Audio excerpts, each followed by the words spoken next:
Yassin Miki bila diumumkan kes tersebut NFA itu? Ya, semua kita sedia maklum, dah ada pun sidang media daripada lawyer. Sudah tentu saya sebagai mangsa kecewa. Tapi apa yang saya boleh katakan, benda pun dah berlaku, benda pun dah jadi, benda pun dah lepas. Saya berharap sangat berilah saya kembali dalam bola sepak, dalam kancah bola sepak. Kalau ada yang tak kena dengan saya, bagi tahu dengan saya. Jangan aniaya saya lah kan. Saya tak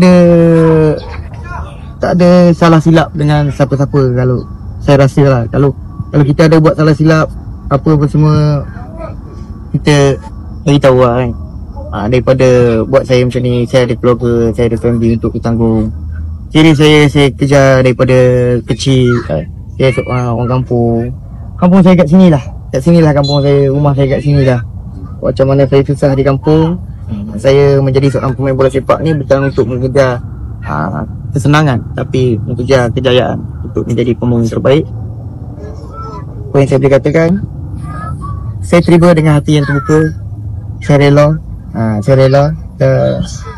Saya rasa ini adalah ruang untuk saya kembali semula dalam bola sepak. Apa yang saya boleh katakan, saya hanya fokus itu dalam kerjaya saya.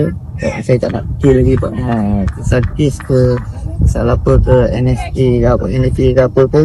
Itu terpulang, itu semua tanggungjawab pihak polis atasan, pihak polis. Daripada pihak saya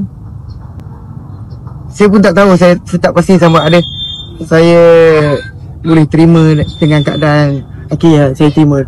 Saya pun tak tahu macam mana keadaan sekarang. Apa yang saya boleh katakan, saya hanya mau fokus dalam bidang saya.